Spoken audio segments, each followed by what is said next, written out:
남자 3,000명 대 여자 1명, 이게 가능할까요? 아니면 매일매일 다른 남자를 3,000일 동안 바꿔가며 잠자리를 하는 게 요게 가능할까요? 아니 요거를 실제로 가능하게 한 여자가 있었다고 합니다. 그것도 70이라는 나이로 말이죠. 우리 어렸을 때 생각을 해보면 야 제가 남자를 그렇게 밝힌다며 하는 소문이 한 번씩은 나잖아요. 근데 이제 그런 소문들도 생각을 해보면 좀 뭐가 있어야, 좀 뭐가 생겨야 이 소문이 나거든. 이 측천무후도 딱 그런 케이스였다고 합니다. 좀 생긴 애들이 저런 소문에 휩싸인다는 게 중국에서도 통했던 거지. 자 그럼 이 과거에 중국에서 좀 이뻤다 이 말이 뭐겠어? 바로 중국의 황후 자리 하이패스로다가 직진 때려버린다 이 말이지. 당시 중국은 당태종의 시대를 지나고 있었는데 때마침 또 이 시기에 당태종의 황후가 죽어버리거든요. 그러니까 이 당태종은 아 부인 자리가 하나 비는데 누구 좀 이쁘장한 애 없나? 이런 생각을 해먹고 있었고 그해 14살이 되었던 측천무후의 소문이 그 당태종의 귀에 쏙 들어가게 된 것이었죠. 아니 그렇게 이쁘다고? 아 쓰바 뭐해 그럼 지금 빨리 나가서 빨리 데리고 와. 요렇게 된 거죠. 그렇게 당태종의 부인 후궁이 된 측천무후는 당시 14살 무려 14살이었다고 하는데 이게 말이 되냐고. 저때 측천무후를 그냥 한국으로 데려왔으면 그냥 중학교 1학년이었다는 거잖아. 이건 뭐 도둑놈을 떠나서 그냥 철컹 양손에 받고 깜빵까지 다이렉트로 가도 이건 할 말이 없는 거라고. 이런 사실을 당시에 태종도 알고 있던 것인지 실제로 이 측천무후를 정말 아끼고 사랑했다고 하죠. 이런 사실들만 보면은 측천무후가 거의 절세 미인의 막 가녀린 성격을 가진 비련의 여자 뭐 이런 것 같은데 사실 그녀는 청순한 얼굴과는 거리가 먼 레전드급 성격을 가지고 있던 여자였습니다. 실제로 어느 날은 너무 사나워서 아무도 길들이지 못한 말 한 마리를 보게 되는데 보자마자 이 측천무후가 폐하 소첩이 저 말새끼를 조져버리겠 아니 길들여 보겠습니다 해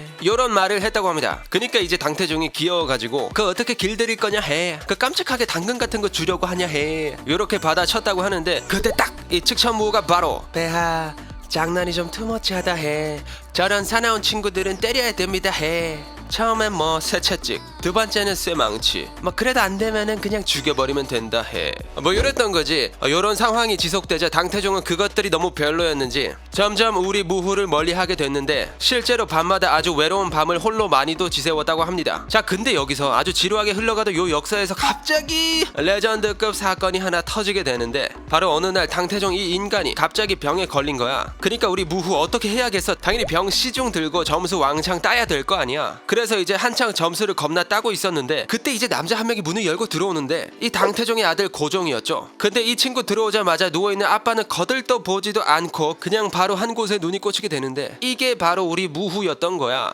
그냥 제대로 뻑 가버린 거지. 아니 시집올 당시 나이가 14살이었으면 나이대도 그렇고 뭐 반할만 하지. 레전드급으로 이뻤다는데 그런데 그 사건 이후로 금방 이 태종이 오빠가 그냥 죽어버렸네. 그니까 이제 상황이 좀 많이 꼬이기 시작하는 거예요. 왜냐하면은 황제가 죽으면 그냥 다 절에 들어가야 했었거든. 절에 안 들어갈 방법은 단 하나 아이를 임신하면 되는 것이었는데 아쉽게도 그 거지 같은 성격 때문에 태종의 관심을 제대로 못 받았잖아요. 그렇게 태종이 죽자마자 바로 대가리 밀고 절에서 비구니가 되어버립니다. 자 그럼 무후는 평생 그렇게 비구니로 살게 되었냐? 그러면 이 영상이 만들어질 수가 없지. 그럼 아까 첫눈에 반해버린 이 고종이 지아빠 부인한테 그냥 겁나 비볐던 거야. 매일매일 절 찾아가서 이쁘다 너는 머무리고 돼도 참 이쁘다 요러고 있었던 거지. 야 근데 진짜 머리를 다 밀었다고 하는데도 그런데도 이렇게 비빌 정도면은 실제로는 얼마나 이뻤다는 거야. 자 근데 여기서 문제가 생깁니다. 맨날 이 황제라는 놈이 밤에 사라져서 절을 가니까 이 황후가 이상하게 생각을 했겠어 안 했겠어? 했겠죠. 존나 이상하지. 그래서 조용히 찾아가 보니까 이 비군이 한 명이랑 노닥거리고 있었던 거지. 그것도 지 시아버지 부인 뭐 정확히는 아니지만 시어머니한테 말이야. 황후 왕씨는 이 이야기를 듣자마자 개빡쳐서 고종의 대가리를 깨버리고 바가지를 긁었다고 하는데 는 개뿔 그냥 걔 데리고 와봐 라며 쿨레 넘치게 받아줬다고 합니다. 사실 이 왕씨도 생각은 있었는데 이 무후를 이용해서 당시 고종의 세컨이었던 소숙비를 쳐내려고 했던 것이었죠. 그렇게 다시 궁으로 돌아온 무후는 초반엔 그래도 왕씨의 부탁을 들어주며 소숙 비견제를 쌉 잘했다고 하는데 그러면서도 고종한테는 꼬리를 틈틈이 흔들어 금술은 또 오지게 좋았다고 합니다. 그리고 결국 무후의 마크 끝에 소숙비는 고종의 시야에서 완전히 사라져버렸다고 하는데 그쯤 되자 우리 무후는 바로 자기 윗대가리 왕씨를 손절하기 시작합니다. 뭐 사실 손절이라고 하기보다는 그냥 삭제 개념에 가까울 정도로 살발했다고 하죠. 그 시작은 바로 그해 측천무후에게 생긴 딸에서 시작됐습니다. 황후 왕씨가 출산도 격려할 겸 아주 의례적으로 그 딸을 보러 왔던 날이었죠. 그런데 갑자기 여기서 황후가 다녀간 뒤 아주 멀쩡히 응애 하던 애기가 갑자기 죽어버린 것입니다. 아니 그냥 완전히 멀쩡하던 애가 죽어버리니까 무후가 뭐라고 하겠어. 그냥 전현이 내게 죽였다 이렇게 얘기할 수밖에 없잖아. 결국 무후는 고종한테 가서 전현이 한 거다, 전현 저거 조져달라 말을 하게 되고, 고종 역시 개빡쳐서 왕씨를 그냥 폐위시켜서 퇴출시켰다고 합니다. 자 그럼 여기서 무후는 정말 아무런 잘못 없이 딸을 잃은 비극의 여주인공이었을까요? 하하, 그럴 리가 있나. 사실 모든 진실은 무후가 왕씨를 몰아내기 위해 꾸민 연기들이었습니다. 그니까 지가 황후가 되려고 지 딸까지 죽여버렸다 이거지. 여기까지만 봐도 와, 어떻게 사람이 저렇게까지 악랄할 수 있지 싶은데, 자신의 모략으로 추락한 왕씨 그리고 소숙비 이 친구들한테 레전드급 결말까지 선사했다고 합니다. 어떻게? 겁나 잔인하게.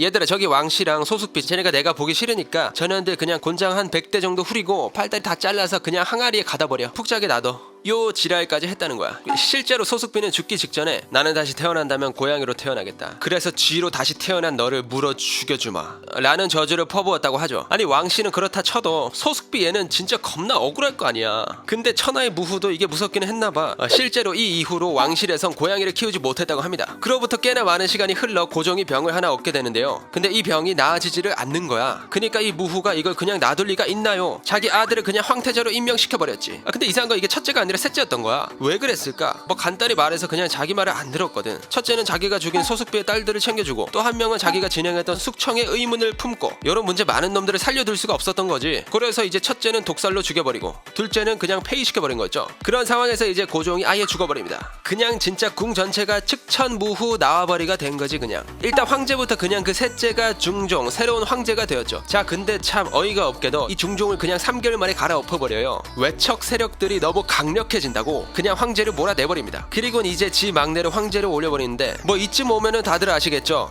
그냥 허수아비고 지가 정치를 하고 있던 것입니다. 근데 이렇게 정치를 하다 보니까 갑자기 생각이 드는 거야. 아니 스바 잠깐만, 이거 내가 황제로 해볼까? 어차피 내가 존나 세고 내가 실세인데 나한테 뭐라고 하는 애들이 있을까? 뭐라고 하는 애들이 있으면 다 죽여버리면 되잖아, 이런 생각이 말이죠. 그래서 그냥 지가 황위를 넘겨받고 국호도 바꾸고 수도도 바꾸고 그냥 다 갈아엎어버립니다. 남편하고 아들 4명을 모두 물리치고 측천무후가 진짜 황제가 되어버린 거지. 근데 또 이게 존나 의외이긴 한데 정치를 또 좀 하긴 했대. 통치 시스템 개편, 과거제도 개편, 신분 가문 상관없이 인재 등용 뭐 이런 것들을 다 만들었다고 하죠. 뭐 어떻게 보면은 재능이 있었던 거야 진짜로. 실제로 백성들이 이 시기에 쌀이나 밥이 풍족해서 너무 행복했다는 실제 기록도 있다고 합니다. 자 그런데 여기서 멈추면 측천무후가 아니지. 여기서부터 이제 측천무후가 남자를 겁나 밝히기 시작합니다. 뭐 잘생긴 남자 몇 명 끼고 노는 것 같다가 그러냐, 원래 황제들 후궁 많잖아. 근데 맞긴 한데 이게 수준이 달라요. 수준이 전국에서 무려 3,000명을 데려왔다는 거야. 나이 예순이 넘어서. 자 그럼 그냥 궁녀 뽑듯이 궁인력을 뽑은 거 아니냐? 응, 아니었어. 진짜 공학부라고 따로 기관도 설치해서 거기서 이제 3,000명을 날마다 바꿔가며 잤다고 합니다. 뭐 어떻게 보면 나이 예순이 넘어서 대단한 것 같기도 한데, 여기서 더한 문제는 바로 이 잠자리에서 만족스럽지 못한 남자들은 사내 구실을 못한다고 그냥 다 죽여버렸다는 거지. 자 이렇게 남자한테 빠져서 사는데 이 정치는 제대로 했겠어? 아니지. 그냥 다 개지랄 하고 있었던 거야. 그러니까 옛날부터 이어져 온 불만들이 터져 나오고 쿠데타가 일어나서 그냥 측천무후 시대가 막을 내리게 된 거지. 자 그럼 처형이 됐냐? 그건 아니라고 하는데요. 그 뒤에 이제 이상하게도 셋째였던 중종이 다시 황제가 되어서 자기 엄마를 또 극진히 보살폈다고 하고 그냥 늙어서 죽었다고 합니다. 그 시대에 80이 넘게 살았다고 하는 거 보면은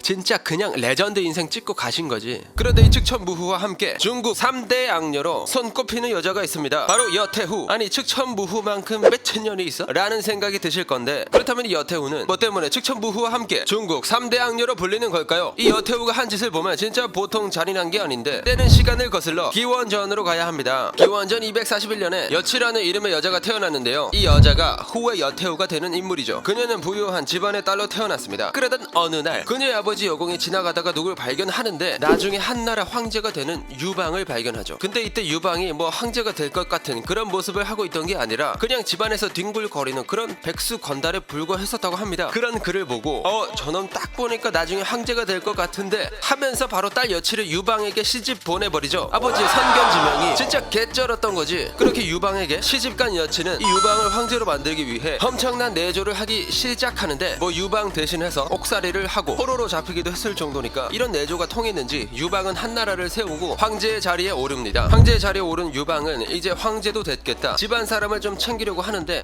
저 제후왕들 싹 다 숙청하고 우리 유씨 집안 사람들이 좀 했으면 좋겠는데 이런 생각을 했던 거지. 그런데 문제는 이 제후왕들이 한신, 행월, 경포 등 개국공신들이었던 겁니다. 아니 아무리 그래도 개국공신들을 숙청하기가 좀 그렇잖아요. 그래서 이 유방은 얘네들을 죽이지 않고 직위를 빼앗는 선에서 마무리하려 합니다. 뭐 실제로 반란을 일으킨 게 아니라면 최대한 목숨을 살려주려고 했죠. 그런데 여기서 등장한 게 누구냐? 바로 여태후. 한신과 팽월 역시 직위를 빼앗기고 끝나려던 것에 여태후가 나타나 모두 처단해버리죠. 이때 팽월을 숙청한 일화가 유명한데 한나라가 세워지고 몇 년 뒤 반란이 일어납니다. 그러자 유방이 팽월한테 연락을 하는데 야 반란이 일어났으니까 병사 좀 이끌고 와봐. 제가 좀 아파서 그런데 병사랑 장수 몇 명 보낼게요. 아니 이 너 당장 튀어와라. 땜을 감지한 팽월은 호다닥 달려가 사죄를 하려고 하는데 그 앞에 있던 부하가 한마디 하죠. 아니 처음부터 안 왔다고 한 건데 지금 가면 뭐 되겠어요. 당연히 잡혀서 숙청 당하죠. 그럴 거면 그냥 반란 한번 일으킵시다. 아 맞네. 근데 또 반란은 아닌 것 같은데 그냥 아프다고 하고 전부해야겠다. 결국 이 선택은 오히려 유방을 더 빡치게 만듭니다. 그런데 그때 팽월이 죽이려던 부하 직원이 있었는데요. 그 직원이 운 좋게 도망을 친 겁니다. 그렇게 찾아간 사람은 다름 아닌 유방. 황제님, 팽월이 지금 반란을 일으키려고 하고 있습니다. 역시 이 새끼 뭔가 있었다니까. 당장 팽월을 잡아오거라. 그렇게 팽월은 잡혀서 신문을 받게 되죠. 결국 여기서 반란죄가 인정이 됩니다. 근데 유방이 개국 공신들을 죽이기 싫어했다고 했잖아요. 결국 팽월을 죽이지는 않고 서민으로 강등시켜 촉으로 귀양 보냈죠. 그렇게 촉으로 귀양을 가는 도중 만난 사람이 하나 있었는데 바로 여태후. 아니 난 반란을 하려고 하지도 않았는데 왜 귀양을 가야 되는 거야. 엄청 억울하시겠다. 제가 황제님께 잘 말씀드려 볼 테니까 저랑 같이 돌아가시죠. 여호는 부탁을 들어주는 척해서 다시 팽월을 유방에게 데려가는데요. 아니 황제님 얘를 왜 살려놓은 거죠? 살려줘봤자 반란밖에 더 하겠습니까? 이 기회에 그냥 죽이죠. 그리고 치밀하게 팽월의 부하도 데려와 반란을 꾀했다고 진술하게 합니다. 결국 유방은 팽월과 그의 가족들을 처형하죠. 하지만 이후 여태후의 행동이 정말 끔찍했는데요. 팽월의 시체를 소금에 절이고 그 살덩이를 각지의 제후들에게 보냈습니다. 그러니까 팽월처럼 했다간 너네 다 인간 젓갈 되는 거야.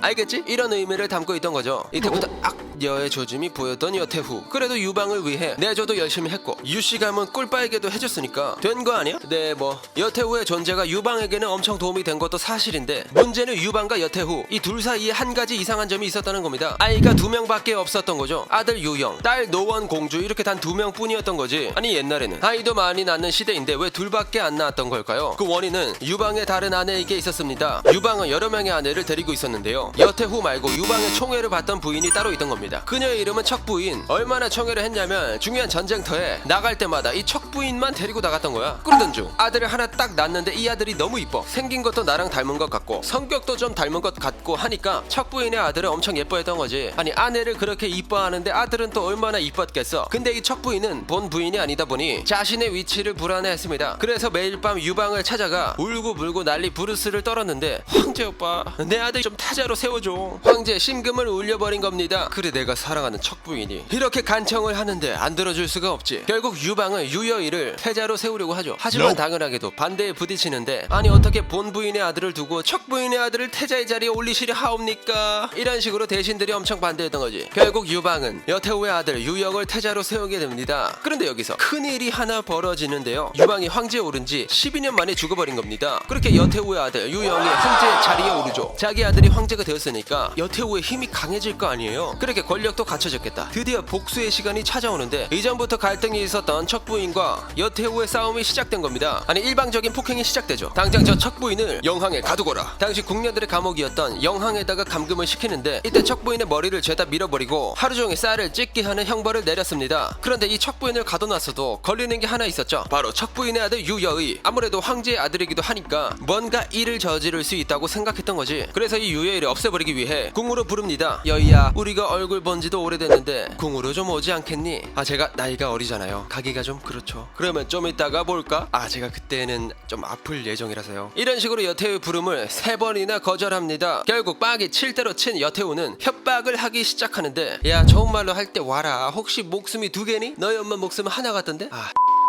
결국 유여인은 여태후의 협박에 궁으로 들어오게 됩니다. 그런데 여기서 여태후의 계획을 간파하고 있었던 이가 하나 있었는데 바로 여태후의 아들이었던 해제. 이거 딱 봐도 엄마가 할 것 같은데? 안되겠다 내가 가야지. 이렇게 해제는 궁 밖으로 나가서 유여이를 직접 데려옵니다. 그리고는 자신이 머무르던 건물로 데려와서 옆에다가 놓고 돌봐주죠. 그러다 보니 여태후가 쉽사리 유여이를 죽이지 못했는데 그러던 그때 해제가 아침 일찍 사냥을 나간 사이에 기회가 생깁니다. 이 기회를 놓칠 리 없던 여태후는 독살에 성공했죠. 그렇게 척부인 아들까지 죽이면서 복수에 성공 성공했습니다. 그래 뭐 이제 여태우가 하고 싶은 대로 다 한 거 아니야? 그 후엔 제대로 살았어? 여기서 끝나면 중국 3대 악녀가 아니죠. 그녀는 유여의 시체를 들고 척부인을 찾아갑니다. 야 이거 니한테 시체야, 잘 봐도 나한테 까보니까 이렇게 되는 거라고. 그리고는 척부인의 눈을 뽑고 팔다리를 자르고 혀를 자릅니다. 이후엔 귀에다가 유황을 부어 귀머거리를 만들죠. 그렇게 머리와 몸통만 남은 척부인을 돼지우리에 집어넣습니다. 너네들 다 일로 와봐. 저거 보여? 인간 돼지야. 여태우는 이 참혹한 광경을 대신들과 아들인 혜재에게 보여줍니다. 너네 나한테 까불면 이렇게 되는 거야 를 보여줬던 거지. 혜재는 이걸 보고는 큰 충격을 받는데요. 사람이 되어서 이럴 수는 없습니다. 어머니의 아들인 저 또한 무슨 염치로 천하를 다스리겠습니까? 이후 정사를 돌보지 않고 술과 여색에 빠지게 됩니다. 결국 혜재는 재위 7년 만에 사망하게 되죠. 그러자 여태우는 기다렸다는 듯이 정사를 돌보며 실권을 장악하는데 황제도 자신의 마음대로 올렸다 내렸다 하며 엄청난 권력을 자랑했습니다. 와 근데 이런 사람들 보면 끝이 항상 안 좋던데? 여태우도 곱게 죽진 않았지?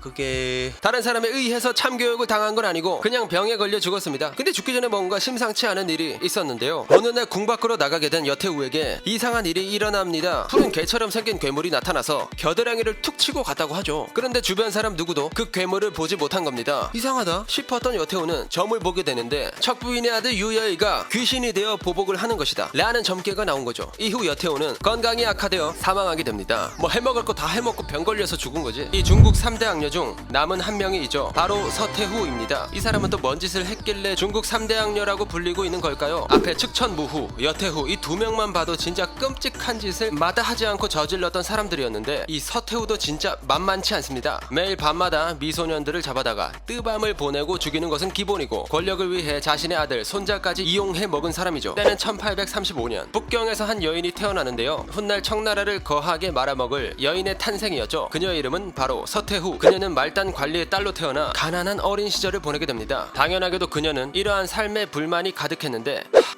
이렇게 있다간 평생 가난하게 사는 거 아니야? 이런 생각을 했던 거지. 그렇게 서태후는 가난에서 벗어나기 위해 짱구를 굴리기 시작하는데 그녀가 선택한 것은 바로 황실의 궁녀로 들어가는 것이었습니다. 그런데 이 서태후가 보통 야망 있는 인물이 아니었죠. 이렇게 궁녀로 들어온 거 한번 인생 역전해보자 뭐 이런 생각을 했던 거지. 별의별 짓을 다 하더라도 황제 한풍제의 눈에 들어서 후궁이 되려고 하죠. 그렇게 여기저기 한풍제의 이상형을 알아보고 다녔는데 황제 오빠 있잖아, 얼굴 예쁜 여자보다 노래 잘하는 여자를 더 좋아한다는데? 이런 이야기를 듣게 됩니다. 그런데 운명의 장난인지 하필 이 서태후가 노래 하나만큼은 자신이 있었던 거야. 그래서 한풍제가 좋아한다는 노래를 그냥 하루 종일 불러 제꼈던 거지. 아니 근데 이게 진짜 통해? 네 진짜 통해버립니다. 그렇게 한풍제의 눈에 들게 된 서태후는 황제와 하룻밤을 보낸 뒤 후궁이 되죠. 그런데 여기서 서태후가 필살기를 써버리는데 떡하니 아이를 가져버린 겁니다. 여기서 더 중요한 건 그때까지도 한풍제가 아이를 가지고 있지 않았다는 거죠. 첫 번째 부인은 황제가 되기 전에 죽었고 두 번째 부인인 동태후는 아직도 아이를 갖지 못한 상황이었습니다. 이런 상황에서 서태후가 아이를 가졌으니 아주 난리가 난 거죠. 만약 여기서 아들이라도 낳았다간 진짜 인생 역전 드라마를 쓰게 되는 거였는데 이걸 진짜 드라마로 써버립니다. 출산을 하고 보니까 진짜 아들이었던 거지. 그동안 애도 없었는데 이 아들을 낳으니까 어떻게 됐겠어요? 서태후는 자신이 바라던 대로 후궁에서 황후 자리에 오르게 됩니다. 하지만 이 권력욕에 미쳐있던 서태후는 아들보다 권력에 더 집중을 하게 되는데 실제로 서태후는 한풍제의 총애를 유지하려고 똥꼬쇼를 하기 바빠 아들의 양육을 포기하기까지 했죠. 그러다 보니 아들 동치제는 자신의 어머니 서태후보다 동태후를 더 따랐습니다. 당연히 자기 잘 안 돌봐주는 엄마보다 온화한 성품이었던 동태후가 더 좋을 수밖에 없죠. 그런데 여기서 큰 사건이 하나 발생하는데 바로 아편전쟁. 청나라는 두 번에 걸친 아편전쟁에서 영국 프랑스 군대에게 비오는 날 먼지 나도록 쳐맞아 버리는데요. 그렇게 황실은 피난을 가기에 이르렀고 한풍제, 서태후, 동태후 등 열하로 피난을 가게 되죠. 결국 청나라는 영국과 프랑스에게 개털리며 거액의 배상금을 지불하고 땅까지 뺏기게 됩니다. 그런데 여기서 또 청나라를 쳐들어온 나라가 있었으니 바로 러시아. 화나서 더 이상 못 살겠네. 화가 나 못 살겠다던 한풍제는 진짜 화병으로 31살의 나이에 죽게 됩니다. 그런데 한풍제가 죽기 전에 동태후에게 남긴 유언이 있었는데 서태후 있잖아, 저거 내가 볼 땐 아주 문제될 야 한번 하면 가차없이 죽여, 알겠지? 이런 유언을 남겼던 거지. 결국 한풍제의 사망 이후 서태후의 아들 동치제가 황제의 자리에 오르게 되는데 당연하게도 서태후는 막강한 권력을 손에 쥐게 되죠. 당시 동치제가 6살로 너무 어린 나이였다 보니 수렴청정과 마찬가지로 섭정을 시작했습니다. 동태후, 서태후 이 두 명의 여성이 동치제를 대신해 중국을 다스리게 된 것이죠. 하지만 동태호는 권력에 크게 관심이 없던 여인이었습니다. 그럼에도 서태후는 이전부터 동태호를 마음에 들어하지 않았는데요. 그런데 아들까지 동태호를 더 따르니까 마음에 들 수가 없었습니다. 그런데 여기서 문제가 또 일어납니다. 동치제가 결혼을 할 나이가 온 거죠. 그래서 서태후가 한 명, 동태후가 한 명 이렇게 각각 여자를 데려옵니다. 그런데 동치제가 동태후가 데려온 여자를 황후로, 자기 엄마가 데려온 여자를 후궁으로 삼았던 거죠. 아니 아들이라는 놈이 어떻게 이래? 이게 말이 돼? 이렇게 생각한 서태후는 동치제에 대한 분노도 커져가게 되죠. 결국 빡이 너무 친 나머지 아들에게 제재를 가하기 시작합니다. 학업에 방해된다는 이유로 황후의 침실에 드나들지 말라고 했던 거죠. 이후 동치제는 천연두에 걸려 사망합니다. 물론 공식적인 기록은 천연두지만 다른 썰로는 매독에 걸려서 사망했다라는 이야기도 있는데 서태후의 엄격한 관리 때문에 홍등가에 드나들어 매독에 걸렸다는 이야기죠. 그런데 이거보다 더 충격적인 이야기도 있습니다. 당시 임신 중이었던 며느리마저 자살로 목숨을 끊었다는 것이죠. 이런 상황이 벌어진 와중에도 서태후는 다음 황제 자리에 오를 사람을 찾아다니고 있었는데 자기가 마음대로 권력을 휘둘러야 했다 보니 아들과 며느리의 죽음보다 권력이 더 중요했던 겁니다. 그렇게 서태후는 자신의 여동생과 한풍제의 동생 사이에서 태어난 아이를 황제로 세웠죠. 그 아이의 이름은 광서제, 그의 나이는 고작 3살이었습니다. 역시나 서태후는 나이가 어리다는 이유로 섭정에 들어갔고 정권을 장악하기 시작하죠. 하지만 여전히 서태후는 동태후를 거슬려 했는데요. 아무리 그래도 동태후가 자신보다 서열도 더 높았다 보니 자신이 최고 권력자가 아닌 상황이었던 겁니다. 게다가 한풍제의 유언도 있었잖아요. 그러다 보니 동태후한테는 제대로 깝칠 수가 없었던 거지. 그래서 이걸 어떡하나 고민에 고민을 거듭하던 서태후는 한 가지 아이디어가 머리를 스치게 되는데 아이고 감기 때문에 못 살겠네. 아이고 형님, 제가 극진히 보살펴 드리겠습니다. 얼른 나오세요. 무슨 일인지 동태후를 보살펴 주기 시작합니다. 그리고는 동태후가 다 나을 때쯤 팔에 붕대를 감고 나타나는데, 아니 뭔 일이야, 팔은 왜 그래? 점쟁이가요, 약에다가 사람 피를 타서 먹이면 태우께서 병이 나을 거라 그래서 제 피를 넣었습니다.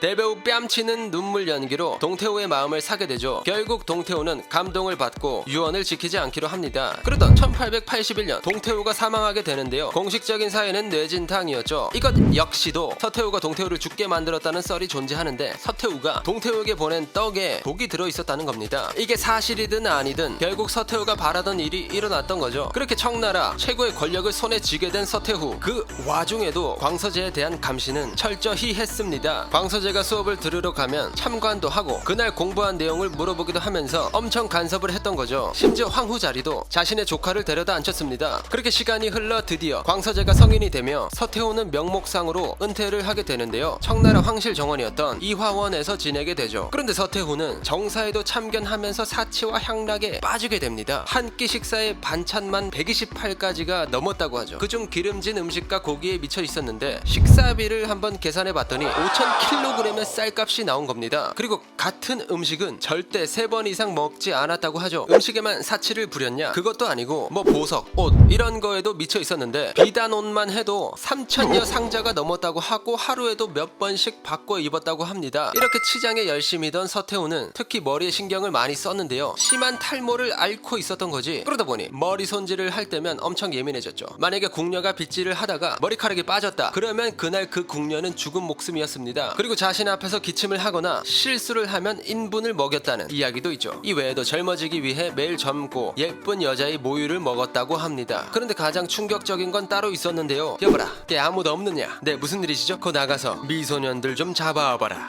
네? 미소년들은 왜? 아니 잡아오라면 잡아올 것이지 왜 이렇게 말이 많아? 뒤지고 싶느냐? 아닙니다. 얼른 가서 잡아오겠습니다. 이런 식으로 서태후는 미소년들을 잡아오라고 명을 내렸습니다. 모두의 예상대로 매일 밤 미소년들과 쾌락을 즐기기 위해서였죠. 특히나 젊고 잘생긴 남자를 좋아했다고 합니다. 그렇게 그녀는 이화원에 있는 남호도라는 섬에 미소년들을 강제로 수용시키고 하루에 한 명씩 자신의 방으로 불렀는데요. 그 남자들은 모두 그날 밤 죽음을 당해야 했습니다. 자신이 매일 밤 미소년과 잠자리를 갖는다는 사실을 들키지 않게 하기 위해서였죠. 강제로 불려다가 성착취를 당했는데 목숨까지 잃었어야 했던 거지. 이렇게 서태후가 사치와 향락에 빠져있던 당시 청나라에서는 양무운동과 변법 자강운동이 벌어지고 있었는데요. 제1, 2차 아편 전쟁에서 그렇게 두들겨 맞으면서 서양 문물을 받아들이기로 한 거였죠. 물론 서구 열강의 민주주의 제도는 쏙 빼고 말입니다. 서태후 자신의 권력만큼은 꽉 쥐고 싶었던 거지. 그렇게 청나라는 양모운동과 함께 최신식 배를 만들기 시작하는데요. 그런데 여기서 서태후는 사치와 향락에 너무 깊이 빠져 있었습니다. 군사력에 들어갈 돈을 이화원을 증축하는데 빼돌렸던 거죠. 결국 기술력으로 좋은 배는 갖췄지만 그 배를 운영할 기름은 없는 그런 상황이 되어버린 겁니다. 이런 상황에서 일본은 청나라 휘하에 있던 조선을 넘보기 시작했는데, 아니 감히 쪽발이들 주제에 조선을 넘봐? 이렇게 일본과의 1대1 영혼의 맞다이를 뜨게 되죠. 하지만 청나라의 군대는 당연히 제대로 굴러갈 리 없었고 일본에게 참패를 당합니다. 결국 2억 량에 달하는 전쟁 배상금과 함께 불평등 조약인 시모노세키 조약도 체결했죠. 이런 모습을 지켜보던 청나라의 지식인들은 이런 생각을 하게 되는데요. 청나라를 살리기 위해서는 기술만 들여오는 걸로는 안 된다. 정치 제도도 가져와야 한다. 이런 생각으로 일어난 운동이 변법 자강 운동입니다. 그렇게 이들의 칼은 서태후에게로 향했는데요. 서태후에게 시달리며 자라온 광서제 역시 변법 자강 운동을 적극적으로 지지하게 되죠. 결국 청나라 군부 세력을 꽉 잡고 있던 위안스카이를 찾아가는데요. 형, 내가 기가 막힌 생각이 있어. 에?